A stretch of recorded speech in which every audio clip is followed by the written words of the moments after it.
बाबा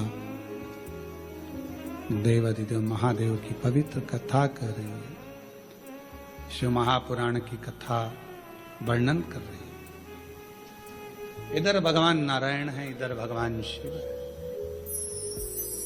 दोनों एक दूसरे को देख रहे हैं, दोनों में शुद्धता। दक्ष प्रजापति ने श्राप दे दिया देवाधिदेव महादेव को, तुम देवताओं के भी देव हो, महादेव हो, और इस तरह से तुमने मुझे प्रणाम नहीं करा, मेरे दामाद होकर मेरा आदर नहीं करा। मैं श्राप देता हूं कि तुम शमशान में निवास करो। शिव जी प्रसन्न हुए। आग लगे बस्ती में गौ मस्ती, क्या किसको रोइए ज्यादा। अब उनको श्राप भी लगा तो भी शंकर भगवान दुखी नहीं थे, प्रसन्न कि बाबा ने बड़ी कृपा करी है, मेरे ससुर ने कम से कम मुझे प्लाट भी दिलाया, तो ऐसी जगह दिलाया जहां कोई कब्जा नहीं करे। शमशान में मकान अगर रहे, शमशान में प्लाट है तो क्या दिक्कत है, शमशान में अपना डेरा, उसमें क्या सोचना। कोई व्यक्ति ऐसा रहता है जिसको बड़ी चिंता रहती है, ऐसा मकान लेना, ऐसी दुकान लेना, ऐसा करना, वैसा करना, ऐसा करना।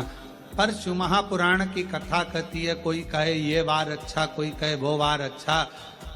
शिव महापुराण की कथा कहती है सारे दिन, सारी तिथि, सारे वार सब अच्छे हैं अगर तुम्हारे मुख पर महाकाल का नाम है तो।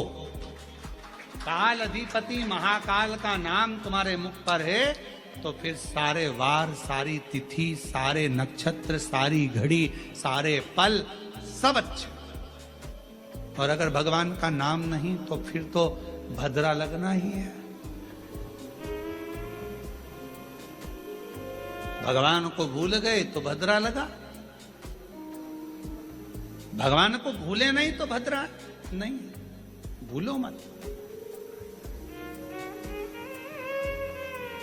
और प्रभु तेरा साथ न छूटे रे, और छूट जाए संसार, प्रभु तेरा साथ न छूटे।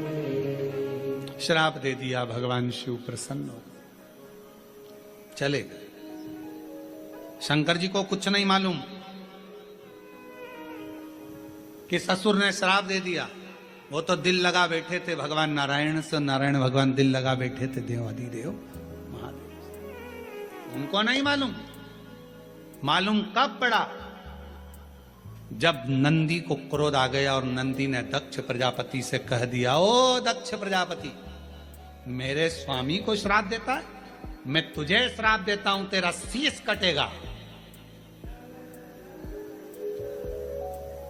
प्रसूति बैठी थी, माता सती की मां, दक्ष प्रजापति की धर्म पत्नी, आंखों से आंसू बहने लगे, मेरे पति मर जाए, दक्ष प्रजापति का शीश कटेगा, मेरा श्राप है तुझे।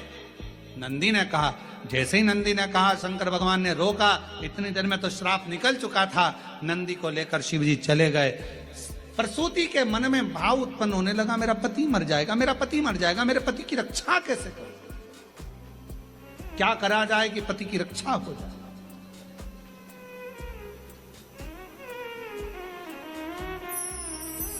प्रसूति ने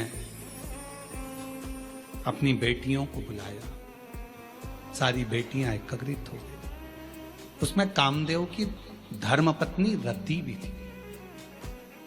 रति ने एक दिन सती से कहा, जी आपसे एक निवेदन करूं मैं सती, आप मेरी बहन हो, अपने पिता को श्राप लगा है कि शीश कटेगा। तो सती ने कहा कि पिता ने गलती भी तो करी, उन्होंने मेरे पति को श्राप दिया शमशान में रहने का, सभा लगी थी उस सभा में अपमान कर दिया, प्रणाम नहीं करा। तो प्रणाम तो भगवान विष्णु ने भी दक्ष प्रजापति को नहीं करा था, तो नारायण को क्या श्राप दिया? पर सारा श्राप शिवजी पर ही क्यों आया? जो बढ़ता है, जो देवों में देव महादेव होता है, सुनना उसी को पड़ता है, सहना उसी को पड़ता है, जो आगे बढ़ता है उसी को सर्वस्वता दुख सहना पड़ता है, सर्वस्वता। और हम तो आप सबसे कहेंगे, जितने भी लोग बाहर खड़े हैं या बाहर बैठे हुए हैं, आप लोगों से निवेदन है, इस कथा का नाम ऑनलाइन शिव पुराण है। आप लोग घर पे बैठ के लाइन में सुनो। निवेदन है, क्यों कष्ट देना। प्रशासन को भी तकलीफ होती है आप लोगों की व्यवस्था करने में, कीचड़ भी रहता है, किसी को कोई गिर जाए कर जाए, किसी को तकलीफ हो, क्या मतलब। ऑनलाइन इसका नाम है, अपने घर पर आराम से इस कथा का लाभ लो। कोरबा वासियों के लिए कथा हो रही है, और प्रशासन को धन्यवाद दो, कम से कम उन्होंने इस ऑनलाइन कथा को कोरबा में करने की इजाजत तो दी।